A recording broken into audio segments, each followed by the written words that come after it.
Hey there everyone! I've got a bit of a different venue for you guys today, not my usual stuff. Those of you that watch my live streams are probably already familiar with the sound of my voice. For those of you that aren't, well, enjoy! So, not too long ago, HUION approached me to review one of their graphic drawing tablets.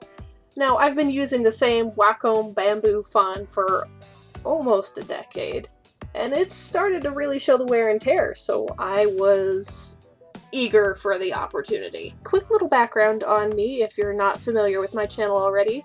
I do digital art and animation. I've had this channel since 2010 and have been doing digital art since. In all that time, I've only ever used one tablet, and that is a Wacom bamboo font, and it has served me very well over the years. The tablet I'll be reviewing for this video is the HUION INSPIROY Q11K. Before we get into the pros and cons and speed paint and whatnot, I wanted to quickly go over the boxing. Now, packaging aesthetics hold no bearing on the actual quality of the product, I know, but I really appreciate a pretty box.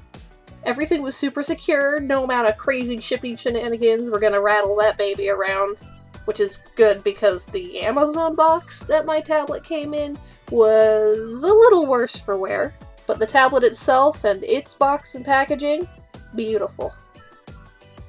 Alright, with that out of the way, let's dive right into it, starting with the pros.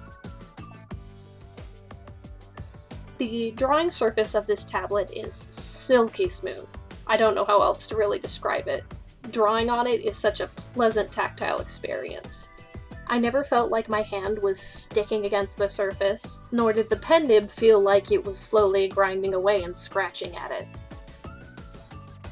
Line work with this tablet was practically a religious experience. The Q11K has 8,192 levels of pressure sensitivity, compared to the 1,024 I was working with before.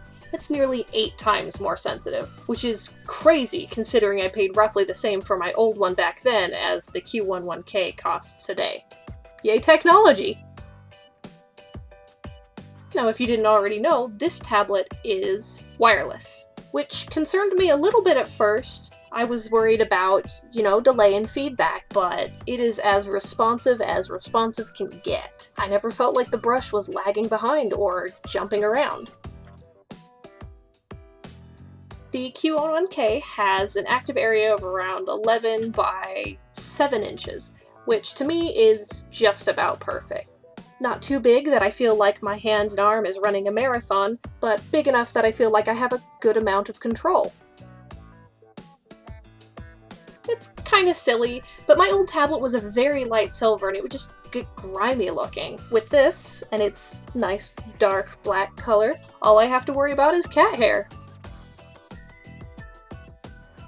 In the bottom of the pen holder is a little hidden compartment for keeping all of the 8 extra pen nibs that the tablet comes with, as well as a little place for the wireless adapter. Now, I don't travel with my tablet that often, but I've dealt with enough USBs that taking that small little wireless adapter anywhere makes me really nervous. Having a special little place for it just eases my mind a little bit and makes it more likely that I'm not going to forget this vital piece of equipment anywhere.